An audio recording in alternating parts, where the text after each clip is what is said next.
One of the things I wish I would have known about 25 years ago is how important it really is to track your cycle as a woman. I really didn't do that at all outside of when we were trying to build our family and when I was trying to get pregnant. But besides that, I had no idea what the value was when it comes to actually tracking your cycle, what that means, why it matters, and really how it's one of the most crucial signs of health and vitality when it comes to female physiology. You know, the more I talk to women, and even as I've onboarded new clients this year, this is something that women in their 30s, 40s are still kind of warming up to and starting to understand, like, what is the value of understanding your cycle? Why is it so important to actually have a cycle? How do we continue to open up the conversation about how things like IUDs and birth control, especially as we get into midlife, can actually start to become a larger hurdle for us when it comes to building into longevity health? What we haven't been educated about is how our cycles are the fifth vital sign in our bodies. As women, it reflects how our hormones are functioning, how our stress load is going, how our metabolism is functioning, how thyroid and adrenal health looks. Like it's a huge part of overall health. It's not just fertility. And I don't know about you, but that's what I learned about when it comes to cycles, right? Like I only needed to understand it from a fertility standpoint. I only needed to really get into understanding what it meant and how to track it when I wanted to have a baby, or if I didn't want to have a baby, right? How do you practice birth control? I never learned about why it mattered for my health. And now that I know how much it matters for health, I wish I would have known this 20, 25 years ago. Like when I first started my cycle. So I'm in my almost in my mid 40s, like early to mid 40s. And, I started my cycle in my teens. So really like 30 years ago, almost 30 years ago, I would have had such a better understanding of what my body needed and why. I would have had such a better understanding of my energy, my mood, why my motivation was shifting, why some days I felt so irritable and so like unglued, and why some days I felt like super chill and relaxed. I would have understood so much more about what was actually happening inside my body. And this is what I want women to understand, even in midlife, even post-pregnancies. There is so much value in understanding what our cycle tells us about our physiology. And there is so much value in tracking it and understanding what's happening symptom-wise alongside what our cycle is doing. One of the first things I tell women when they come into my coaching program, or when I'm talking to them about, midlife health, potentially going deeper dive root cause on targeted testing, looking at hormones, understanding what their physiology is doing if they're experiencing symptoms and change. One of the first things we talk about is, are you still cycling? If you're not, why is that? Did you have a surgery of some sort? Are you on an IUD or a birth control? Tell me more about what's happening. And once we have that conversation, most often we start to talk about what the cycle really means. If you want targeted testing, your cycle matters. So I always lead women to understand, like, if you want targeted testing, you want a good snapshot on your hormones, what your physiology is truly doing underneath the hood, then something like birth control or IUD, my best recommendation is to stop. Because then you can start to see what is your body naturally doing physiologically, and how can you start to tailor your lifestyle, your routines, your health to what your physiology is doing naturally. We don't know that because birth control, IUDs, all of those things, it just suppresses natural hormonal rhythms. We aren't educated about what that means for our health. And we definitely aren't educated about what that means once we get into midlife. So when you start to feel symptoms in midlife, there's no way to really pinpoint what might be happening underneath the hood when all of your hormonal fluctuations are suppressed. So tracking cycle, understanding the value of it, understanding how it matters for our health is a huge thing, right? One of the things I've also learned and what I teach my clients is the power of starting to understand the idea of working with your body, working with your physiology. Like I talked about, when you are tracking your cycle, you can see, like, what's your energy like? What's your mood like? How do you feel on certain days versus others? That's how you tailor productive training.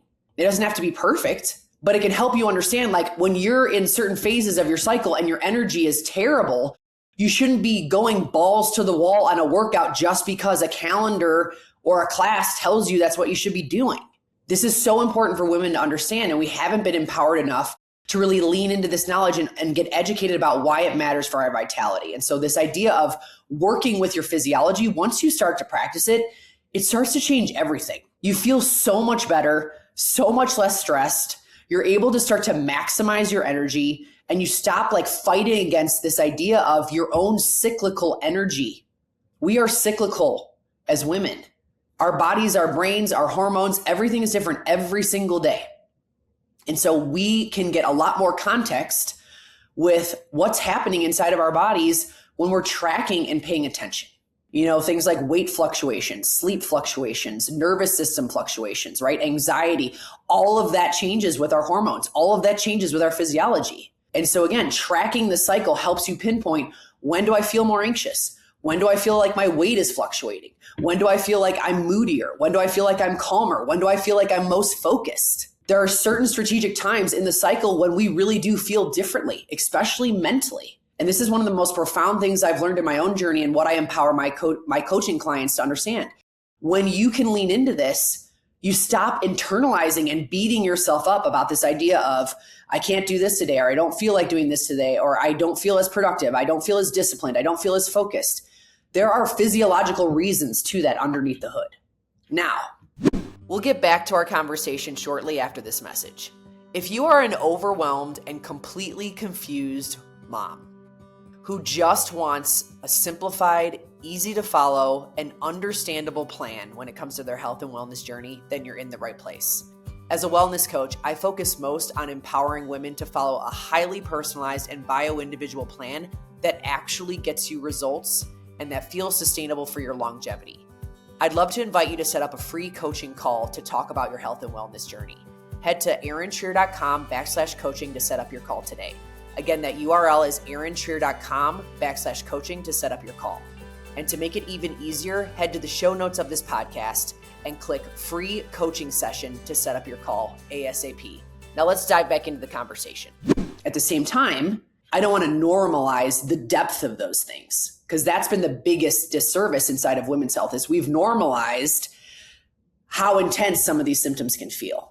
And that's not the case, right?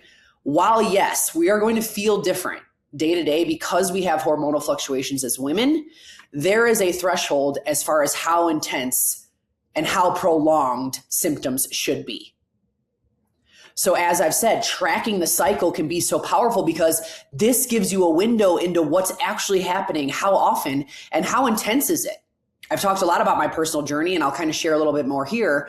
But when I turned 38, kind of, probably 5-6-ish months after my last baby was born, my health started to rapidly go downhill, like at an alarming rate. And I didn't change anything, routine-wise, habit-wise. Like I was doing all the same workout stuff, all the same nutritional habits. Like I didn't change anything lifestyle-wise drastically. But my health was going backwards at an alarming rate. And that was when I really started to figure out more about tracking my cycle, tracking my symptoms. How intense did things feel? What did I want to change? What did I want to address, right?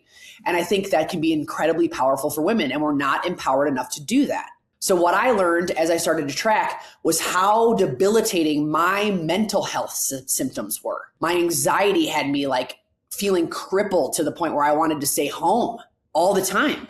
I had such low lows. I talk about this, but I feel like I was walking around with a weighted blanket because everything felt harder. My motivation was in the tank. Like I just felt like I was working my way through mud every day. I didn't start to pay attention or learn why that was really happening until I started to pay attention to what was happening with my cycle and when.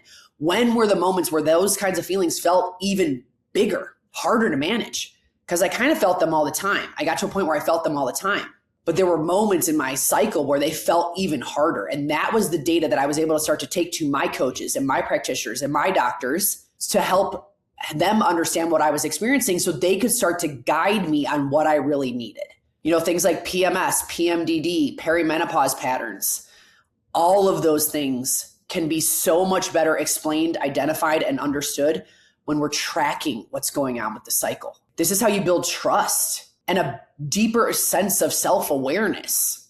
And I want to empower women to understand this because, again, we haven't really been taught this. It's becoming more and more of a conversation, thank goodness, because women need this. I want my daughters to have this knowledge. My 15-year-old, almost 15-year-old daughter, I have been empowering her since the day her cycle started to keep a track. What's happening and when, right? We always are keeping a pulse on how she feels. We're always trying to talk about, okay, if you're at this place in your cycle, this is how you might feel mentally and emotionally. This is how, you might feel when it comes to focus and energy or whatever. I want to educate her now so she doesn't feel so discombobulated later in her life about the why behind what she might be experiencing. And that's, again, the biggest thing inside of women's health. Knowledge is power. And we take our power back by getting way more aware about our unique physiology and what's happening. I think cycle tracking at the end of the day can be most incredibly powerful because it also gives you very strategic and specific talking points to a provider you might be working with. You can go in and tell them that you've been tracking your cycle. You can go in and tell them the specific symptoms you've been having. You can go in and tell them when your symptoms have felt more intense. And if you're talking to a knowledgeable practitioner who understands women's health, hormonal fluctuations, perimenopause, menopause, etc., they should be able to guide you more on the targeted testing that can help you the most, or the best next steps to potentially take in order to help yourself feel better. And if they can't, time to find a new practitioner. And if they can't, come and talk to me as a functional health coach, because I do all the testing, I interpret all the data, and I come up with highly personalized programming and planning based on what my female physiology clients need, right? Or what my clients need based on their female physiology. We're all wildly unique. I talk about bio-individuality all the time. And this is the thing I want women to understand the most. You are bio-individual, not only because you are a woman, but because you are you. So there are two layers to our individuality, which is why tracking cycles and understanding what your body is doing can be one of the key pieces to really unpacking the symptoms you might be experiencing. Now, let's quickly touch on this because I hear this too. Like, what do you do if you don't have a cycle? What if you've had a surgery? What if you're in menopause? What if you do have an IUD or you're on birth control right now? What if for whatever reason you physiologically just aren't having a cycle? That is a sign, first and foremost, that it's important to pay attention to what might be going on, right? If you're just not having a cycle because you just don't, that is a sign of massive amounts of dysfunction and physiological stress that deserves to be unpacked, because your body deserves to have that level of knowledge around what's going on and why, right? There's a deeper root cause to that. Now, everything else I mentioned, birth control, IUD, surgery, menopause, all of those things, those are choices or obviously part of our physiological transitions we go through as women. There are a lot of different factors to each of our stories, right? And so even if you're not cycling, you can still learn how to ebb and flow your energy, your effort, and figure out more of how you feel alongside the energy of the moon. Women are lunar beings. I've talked about this before. It's an incredibly powerful piece of education and knowledge to understand. I understand it's also a little woo-woo, but it's very, very real. Women are lunar beings. We are cyclical just like the moon. And so our energy ebbs and flows every single day and waxes and wanes a little bit more every single day, just like the moon. And so if you're not cycling, you can still look up the moon calendar, look up what's happening every month, right? When's the full moon? When's the new moon? And track your symptoms the same way you would even if you had a cycle, because the moon shifts and changes every 30-ish days, 28 to 30 days. I don't know the exact moon calendar, but 28 to 30-ish days, the moon is changing, right? And so it's so important to remember that we can follow that energy too. But regardless, even if you're not cycling for whatever reason, track your symptoms, track how you feel, track your energy, your mood. All of that is incredibly powerful and important data too. And it can change the game for how you can actually start to figure out what works best for your evolving health. And that's really the name of the game, because tracking the cycle gives us the best self-awareness of what's happening underneath the hood. And as our fifth vital sign, and something that can really give us a deeper glimpse into what's going on at the root, I can't recommend enough. If you're not doing this, start right now, start today, and watch how it can continue to help you as you try to make change and create, different kinds of routines, habits, and just feel a little bit better in your day-to-day. This is one of the most crucial things you can do as you get started on your health journey, or as you start to make changes, because it can be so profound when you start to really dig into the data. Thank you so much for tuning in to today's episode. I know balancing time and energy can be a challenge, and I'm so proud of you for listening in and investing in your wellness journey. I feel incredibly grateful to connect with you and for the opportunity to share more knowledge, stories, and encouragement related to all things wellness. I would love to hear how this podcast has served you. If you enjoyed today's episode, please subscribe and leave a review on either iTunes or Spotify. Your support truly means the world to me and helps me reach more women just like you and me who are looking to transform their health from the inside out. Plus, when you share this episode with a friend, we invite more women in to learn alongside us. What a gift. Remember, knowledge is power, and the more we know, the better we can do. For ourselves, for our families, and our future. Well done on taking the step towards a healthier, happier you. Until next week, stay empowered and stay well.